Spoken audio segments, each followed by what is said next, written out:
Merci d'être là. C'est quoi ça? Ah oui, d'accord.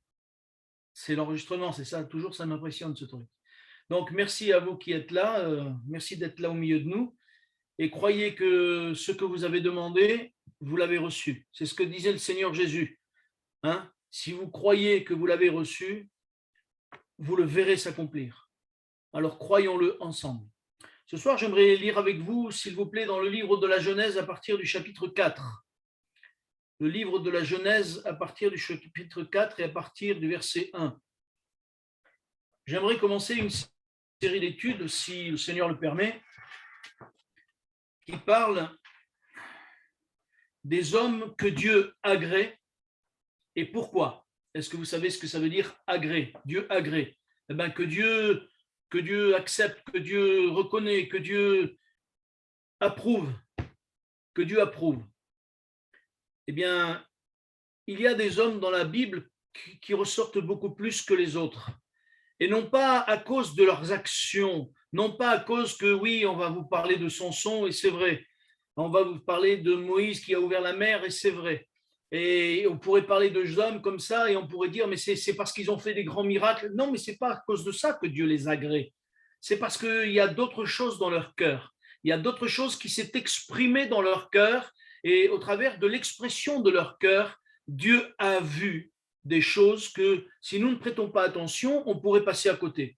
Et je me suis dit que c'était peut-être bien de regarder un peu plus profond, afin que ce qui s'est passé dans leur cœur, nous puissions, pourquoi pas, dire Seigneur, aide-moi à avoir ces mêmes sentiments, aide-moi à avoir peut-être une prière. Il y en a certains qui ont, si on devait exprimer qu'une seule fois une prière, qu'est-ce que vous pourriez dire à Dieu? Si vous deviez exprimer qu'une seule prière à Dieu, qu'est-ce que vous pourriez leur dire? Ou si vous deviez avoir qu'une seule attitude vis-à-vis de Dieu, quelle attitude, une seule attitude pour que Dieu puisse dire j'aime cet homme, je prends plaisir en cet homme, en cette femme, en cette fille qui est la mienne. Comment je pourrais dire Dieu veut prendre plaisir en nous. Mais quelles attitudes ou quels mots pourrions-nous avoir pour cela? Chapitre 4 de Genèse, il est écrit ceci, verset 1. Adam connut Ève, sa femme, elle conçut et enfanta Caïn, et elle dit, j'ai acquis un homme de par l'Éternel. Elle enfanta encore son frère Abel. Abel fut berger, et Caïn fut laboureur. Au bout de quelque temps, Caïn fit à l'Éternel une offrande des fruits de la terre, et Abel de son côté en fit une des premiers-nés de son troupeau et de leur graisse. L'Éternel apporta un regard favorable sur Abel et sur son offrande.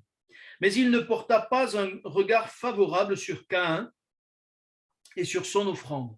Caïn fut très irrité et son visage fut abattu. Et l'Éternel dit à Caïn, pourquoi es-tu irrité et pourquoi ton visage est-il abattu?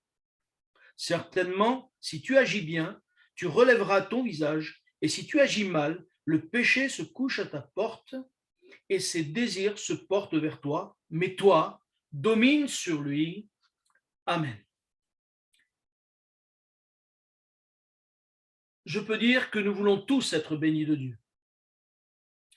Nous voulons tous que Dieu agisse dans nos cœurs, d'une manière ou d'une autre, nous qui le connaissons, et peut-être que ceux qui ne le connaissent pas ont soif aussi de voir Dieu agir, Dieu se manifester. Certains moments, les gens ont dit, mais où est Dieu? Si Dieu existe, pourquoi il n'agit pas? Et on aimerait que Dieu agisse. Mais ce n'est pas en disant, si Dieu n'agit pas, si Dieu ne fait rien, parce que Dieu a déjà tout fait. Dieu a déjà tout accompli. Et là, on se rend compte dans ce texte que, et on va y revenir tout à l'heure, mais dans ce texte, on se rend compte que Adam et Ève, après tout ce qui leur est arrivé, c'est-à-dire qu'ils ont péché contre Dieu, ils se sont laissés dominer par la séduction du diable. Et en fait, ce qui s'est passé, c'est qu'ils se trouvent dans un état qui est loin du jardin d'Éden, loin de la présence de Dieu. Pourtant, Dieu n'est pas loin. Dieu n'est pas loin et on va le voir. Malgré qu'ils se sont éloignés de Dieu, Dieu a toujours le regard sur eux. Et la preuve en est, c'est qu'on se rend compte que lorsque Ève, elle met au monde Caïn, il y a deux choses qui se passent. La première, c'est qu'on sent sa tristesse, sa lourdeur avant qu'elle ait l'enfant. La preuve, c'est qu'elle dit Elle conçut un enfant et enfanta Caïn, et elle dit, j'ai acquis un homme de par l'Éternel. On dirait que c'est pour elle comme un bol d'air, comme quelque chose qui viendrait lui faire du bien. Mais c'est normal. Après qu'ils aient été séparés de Dieu, après qu'ils aient été séparés du jardin des délices, parce que jardin d'Éden veut dire jardin des délices, comment être en paix? Comment pouvoir être dans la tranquillité, dans la sérénité? On se rend compte que lorsqu'on s'éloigne de Dieu, notre cœur n'est plus dans la paix. Lorsqu'on s'éloigne de Dieu, eh bien, on est inquiet pour tout et pour rien. Et il nous faudrait des fois quelque chose qui nous fasse du bien. Adam et Ève sont passés dans un moment où ils n'ont plus été si agréables à Dieu que ça. Bien sûr, Dieu les aimait. Bien sûr, parce que l'amour de Dieu est éternel et quand Dieu nous aime, il nous aime. Mais il y avait quand même une cassure, il y avait une coupure. Et là, lorsqu'elle va avoir Caïn, elle va dire, oui, j'ai acquis un homme de par l'Éternel. Comme c'est incroyable de voir que quand même Dieu lui a fait grâce, puisque Dieu lui a donné un enfant. Et il ne va pas lui en donner un, il va lui en donner deux. Je ne sais pas si vous savez ce que ça veut dire Caïn, mais Caïn, ça veut dire acquisition, justement. Et Abel, le deuxième enfant, ça veut dire souffle, vapeur, exhalation. C'est-à-dire ce qui monte.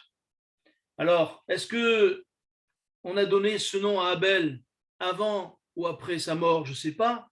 Mais Abel, vu que c'est une vapeur, vu que c'est un souffle, on sait qu'un souffle c'est court, une vapeur c'est pas grand-chose, et on peut dire qu'Abel il n'a pas vécu longtemps sur la terre. C'est vrai qu'on ne nous parle pas de leur enfance. On nous dit qu'ils sont nés, et puis tout de suite la Bible nous parle qu'ils sont déjà adultes, ils ont déjà un métier, il y en a un qui est laboureur et l'autre il est berger. Alors on ne sait pas trop si la Bible devait s'arrêter là, eh ben, on ne saurait pas trop ce qui s'est passé dans leur cœur, dans leur existence, dans leur nature.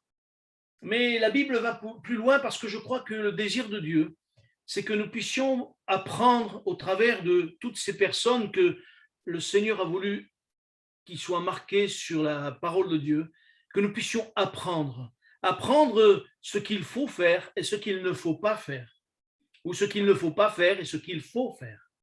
Et je crois qu'au travers de justement ce Caïn et cet Abel, j'aimerais ce soir relever quelques éléments. D'abord, ce qui se passe, c'est que Caïn, le premier, alors pourquoi c'est étonnant, mais Caïn, le premier, a voulu faire une offrande à Dieu. Et ma réflexion a été celle-ci, mais pourquoi? Alors que ses parents ne semblaient pas ne faire d'offrande, ne rien, mais lui, Caïn, a voulu faire une offrande à Dieu. C'est étonnant quand même. Alors il a pris de ce qu'il avait, c'est-à-dire comme il était laboureur, il a pris de tous les éléments qu'il avait, et puis il les a amenés à Dieu comme une offrande. Il faut dire aussi que Caïn est le fils aîné, et ça j'aimerais que nous puissions aussi le retenir, il est le fils aîné. C'est étonnant qu'il puisse non seulement faire une offrande à Dieu, mais est-ce que c'est parce qu'il a entendu parler de ses parents, de ce qui leur était arrivé? Est-ce qu'il a entendu parler que justement Dieu avait sacrifié un animal pour pouvoir les habiller et que je ne sais pas ce qu'il a entendu qui pourrait l'inciter à faire cette offrande, mais il fait une offrande. Et après, son frère fait une offrande, mais lui, il fait une offrande de l'agneau. Et ce qui est intéressant, je trouve, c'est qu'il fait une offrande, il est dit, il fit un des premiers-nés de son troupeau et de leur graisse. Un des premiers-nés de son troupeau et de leur graisse. Et voyez-vous, là, ça m'interpelle parce que je me dis que déjà, au travers de ces quelques phrases, le Seigneur nous montre pour la troisième fois, déjà en préfiguration, c'est la préfiguration de la croix. La préfiguration déjà du sacrifice de Jésus à la croix, qui est agréable à Dieu. C'est parce que Jésus s'est donné en sacrifice qu'aujourd'hui nous pouvons être pardonnés. Et on dirait que Abel, je ne sais pas s'il s'en est rendu compte, mais il a offert le premier-né d'un de ses troupeaux.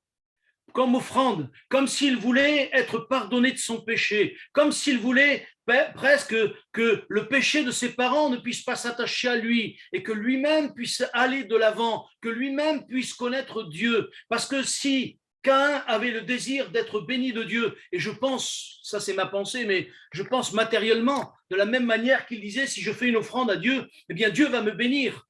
Et des fois, nous avons cette mentalité de dire, si je fais pour Dieu, Dieu va me bénir. Aujourd'hui, vous savez, il y a comment on appelle ça, la doctrine de la prospérité. La doctrine de la prospérité, les gens disent, si vous donnez à Dieu, Dieu va vous donner au centuple, Dieu va vous donner le double. Eh bien, ça, c'est une erreur. Parce que Dieu ne donne pas en fonction de ce que l'on donne. Dieu donne si l'on donne de cœur et non pas par intérêt. De quelle manière je donne les choses à Dieu? De quelle manière j'apporte à Dieu ce que j'apporte? De quelle manière j'apporte ma louange au Seigneur, ma prière au Seigneur? Est-ce que c'est pour recevoir de la part de Dieu parce que je veux être béni? Mais on n'a pas besoin d'apporter à Dieu quoi que ce soit pour être béni. Jésus-Christ a donné sa vie sur la croix. Et son désir, c'est que nous puissions vraiment nous approcher de lui, simplement avec un cœur vrai, avec un cœur sincère. Nous voulons la guérison. Que devons-nous faire? Nous approcher de Dieu. Parce que tout a été accompli à la croix. Mais Caïn, il a cette mentalité. Si je donne à Dieu, Dieu va me bénir. Je veux être béni de Dieu. Oui, mais ce n'est pas comme ça qu'on est béni. La preuve, voyez-vous, c'est que ils ont donné l'un et l'autre un sacrifice, une offrande. Je dirais plus une offrande. Eh bien, Caïn a été refusé dans son offrande, mais Abel a été accepté. Parce que je crois que dans l'attitude de cœur de Abel, il y avait autre chose dans son cœur. Il y avait quelque chose de meilleur, quelque chose qui justement faisait qu'il voulait presque dire « Seigneur, pardonne-moi, accepte-moi tel que je suis ». Il ne cherchait pas spécialement la bénédiction de Dieu, il cherchait Dieu. Et c'est ça la différence. Il cherchait Dieu. Et au travers de ces offrandes qui ont été refusées, il y a deux choses qui vont ressortir. La première, c'est le caractère de Abel. Et la deuxième, c'est que l'offrande que Abel a donnée, le caractère, de Caïn, et l'offrande que Abel a donnée, elle est supérieure et meilleure aux yeux de Dieu que l'offrande que Caïn a apportée. Pourtant, Caïn, il a fait le premier, et c'est ça qui va plus le mettre en colère, parce que Dieu va dire à un moment donné, pourquoi es-tu irrité? Ces offrandes vont révéler le caractère de Caïn dans sa jalousie, dans son envie. Il est charnel, quoi. Vous vous rappelez ce que nous dit Galates au chapitre 5 et au verset 19? Vous voulez bien que je le lise? Je vais le lire avec vous. Et on va se rendre compte que c'est tout à fait le caractère de Caïn. Au chapitre 5 et au verset 19, et vous connaissez très bien ces passages, n'est-ce pas? Il est écrit « Or, les œuvres de la chair sont évidentes. Ce sont la débauche, l'impureté, le dérèglement, l'idolâtrie, la magie, les rivalités, les querelles, les jalousies, les animosités, les disputes, les divisions, les sectes, l'envie, l'ivrognerie, les excès de table et les choses semblables. Je vous le dis d'avance, comme je l'ai déjà dit, que ceux qui commettent de telles choses n'hériteront point le royaume de Dieu. Amen. Et là, j'aimerais vous dire que Caïn se trouve vraiment dans une situation où il n'a même pas réalisé le caractère qu'il a, mais il est charnel, et il dit, en plus, il doit penser en son cœur, je suis l'aîné, la bénédiction, elle me revient à moi en premier. C'est pas parce qu'on a été chrétien les premiers qu'on est meilleur que les autres. C'est pas parce qu'on est plus ancien ou plus vieux que Dieu va plus nous bénir ou moins nous bénir. Non, non. Dieu aime tous ses enfants. que l'on soit jeune, que l'on soit vieux. Les jeunes ne doivent pas être jaloux des plus anciens, mais ils doivent apprendre des plus anciens. Et les anciens ou les plus vieux, j'allais dire, ne doivent pas être jaloux des plus jeunes, parce que comme si Dieu les bénissait. Non, parce que si les uns et les autres, nous nous approchons de Dieu, Dieu nous bénira les uns et les autres. L'Église est une famille. Et parce que l'Église est une famille, Dieu veut bénir la famille. La famille de Dieu. Si nous nous appelons justement la famille de Dieu, c'est parce que Dieu nous a tous rachetés. Et s'il nous a tous rachetés, il nous veut tous à la même enseigne. Il veut tous nous bénir, tous nous baptiser dans le Saint-Esprit, tous faire de nous des instruments. Il veut tous que nous soyons ses enfants à part entière. Et il ne veut pas qu'au milieu de nous, il y ait la chair qui prenne le dessus. Il ne veut pas que les uns disent « moi je suis meilleur » ou « moi je suis meilleur ». Non, non, nous sommes tous à égalité. C'est vrai que le Seigneur a confié les choses aux uns, les choses aux autres, c'est vrai. Mais devant lui, nous sommes tous à égalité, son amour est égal. Et on le voit bien que son amour est égal, parce que lorsque Caïn va se mettre en colère, Dieu va aller lui parler. Dieu ne va pas aller parler à Abel, parce que Abel, sans le vouloir peut-être, sans réfléchir, il a tout compris. Et comme il a fait son sacrifice, Dieu lui a donné son pardon, Dieu lui a donné sa présence. Mais Caïn, il s'est irrité, il s'est mis en colère, il a commencé à faire la boude. Ça vous arrive de faire la boude, dites-moi, quand vous n'avez pas ce que vous voulez? On dirait les petits-enfants, vous savez, « Oh, moi, j'ai pas eu, moi, j'ai pas eu. » Quel dommage. Quel dommage de penser que, comme des enfants, on doit avoir à tout prix. Comme des enfants, il faut qu'on ait les choses. Non, non. C'est dommage parce qu'il a montré non seulement son caractère, mais en plus, il a montré ce qu'il y avait dans son cœur. Et ce qu'il y avait dans son cœur, ce n'était pas beau du tout. Parce que non seulement il a laissé le péché dominer sur lui, Dieu va lui dire, si tu agis bien, tu relèveras ton visage. Si tu agis bien, est-ce qu'il avait mal agi auparavant? Non. Mais on peut agir d'une manière qui n'est pas forcément bien. Ça peut être une manière convenable, je vais dire. Mais pour Dieu, agir bien, c'était, je vois ce que mon frère a fait, et Dieu est agréable. Dieu, ça lui est agréable, ce sacrifice. Eh bien, je vais voir avec mon frère, je vais demander un agneau, et puis je vais offrir à Dieu un même agneau pour être agréable à Dieu. Est-ce que vraiment Caïn voulait être agréable à Dieu? Eh bien, je ne crois pas. Le problème, voyez-vous, c'est qu'il ressort quelque chose, c'est que lorsqu'on est charnel, lorsqu'on veut les choses par la chair, on n'est pas agréable à Dieu. Dieu veut que nous vivions selon l'esprit. Dieu veut que nous vivions conduits par son esprit.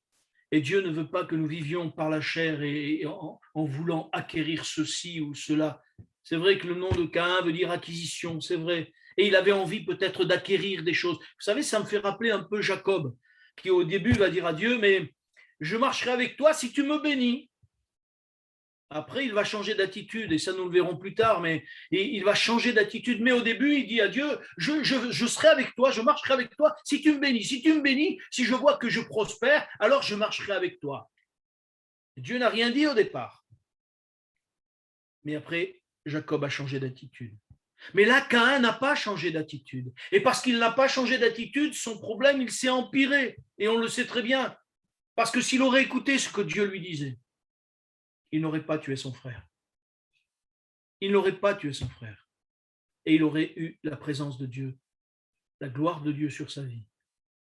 Et je crois que certaines fois, nous ne réalisons pas que nous agissons charnellement dans l'Église. Et des fois, alors pardonnez-moi si je veux blesser personne ce soir, mais je crois qu'il nous est bon d'être attentifs à ça. Ce Caïn-là, il a mal parlé de son frère et dans son cœur, il a murmuré contre son frère. Dans son cœur, il a tourné dans sa tête de la méchanceté contre son frère et de la colère contre son frère. Et quand on murmure ces choses en nous-mêmes, après, on devient de plus en plus méchant vers son frère et sa sœur. Mes frères et sœurs, que nous ne soyons pas comme Caïn, parce qu'il n'a pas été agréable à Dieu, mais que nous sachions vraiment dire, Seigneur, si tu l'as béni, ben bénis-le encore. Mais ne m'oublie pas, Seigneur, je veux être à tes pieds, je veux m'approcher de toi, parce que Dieu voudra vous bénir. C'est là son désir, bénir son peuple, bénir son Église.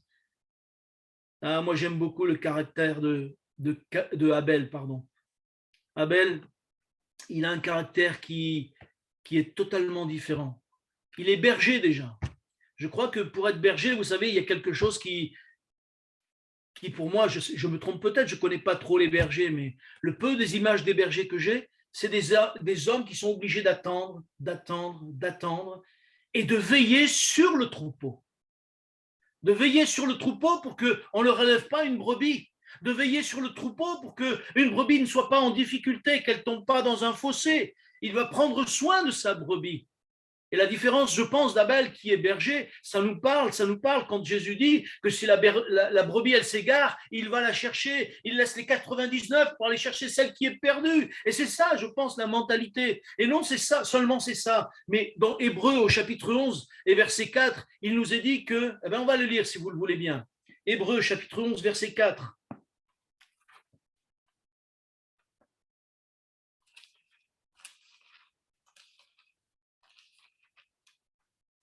Il est écrit, c'est par la foi qu'Abel offrit à Dieu un sacrifice plus excellent que celui de Caïn.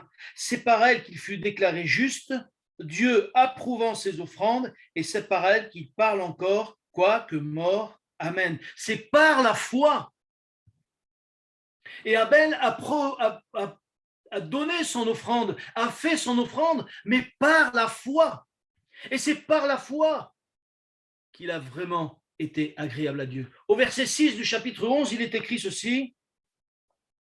Or, sans la foi, il est impossible de lui être agréable, car qu'il faut que celui qui s'approche de Dieu croit que Dieu existe et qu'il est le rémunérateur de ceux qui le cherchent, et non pas de ceux seulement qui croient, mais de ceux qui le cherchent.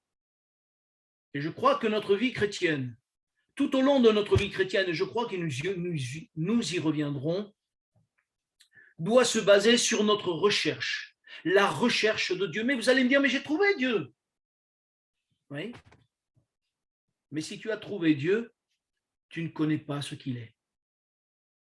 Tu ne connais pas qui il est. Et c'est pour cela que le Seigneur va te révéler petit à petit.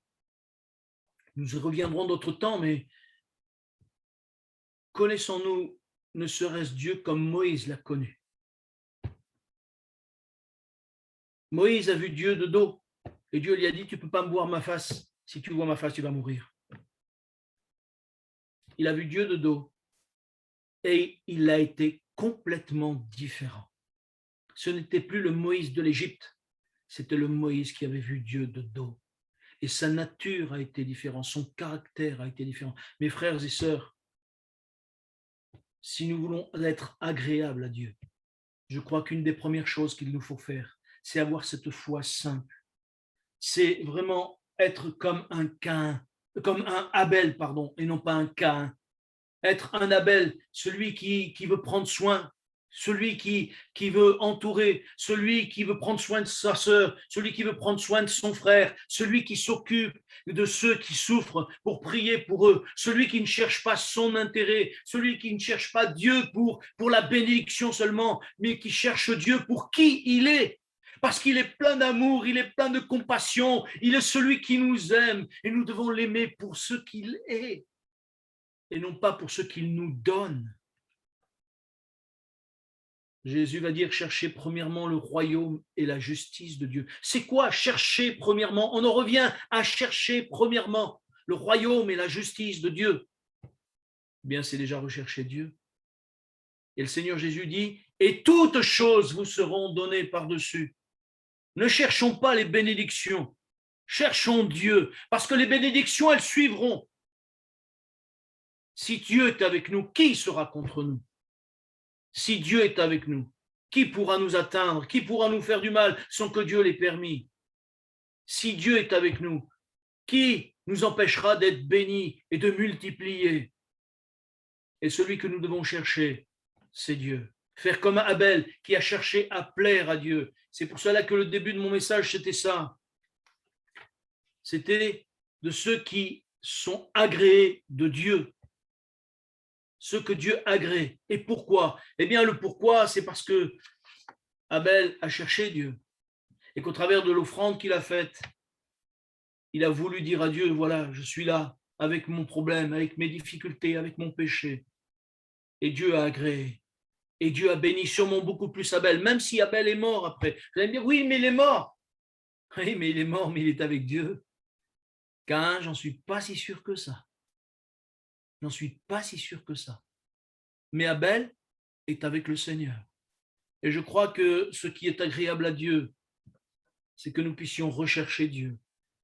Ce qui est agréable à Dieu, c'est que nous puissions avoir la foi, lui faire confiance dans quelles que soient les circonstances. Et aujourd'hui, plus que jamais, nous puissions ne pas nous, comment dire, laisser nos cœurs envahir par tous les médias, par toutes ces choses qui disent oui, le vaccin, les uns ont fait le vaccin, ils sont morts, les uns ont fait le vaccin, ils sont à l'hôpital, les autres, ils n'ont pas fait le vaccin, ils sont morts, les autres, ils n'ont pas fait le vaccin, ils sont à l'hôpital.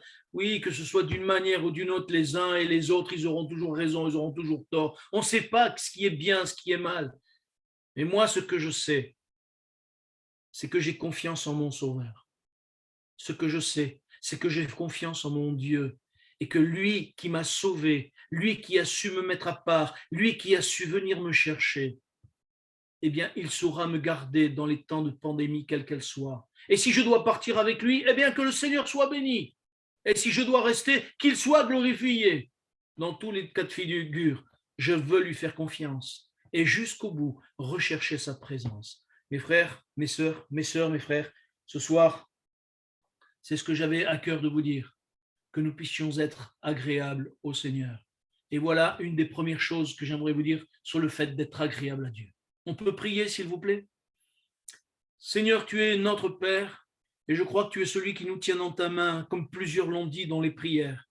Je veux vraiment te prier afin que tu nous aides à être comme Abel, qui est venu à toi simplement en te donnant son offrande. Et notre offrande, Seigneur, c'est notre cœur. Notre offrande, c'est notre louange et notre adoration. Notre offrande, Seigneur, c'est te dire, je t'aime, Seigneur, que je puisse diminuer, que tu puisses grandir, Seigneur, que tu croisses et que je diminue, afin que tu prennes encore plus de place dans nos vies. Seigneur, viens souffler sur nos vies, s'il te plaît. Viens nous faire grâce, s'il te plaît, et que par ton esprit, nous soyons sous ton regard, sous ton onction, dans ta direction, selon ta volonté. Père, dans le nom de Jésus. Amen. Amen.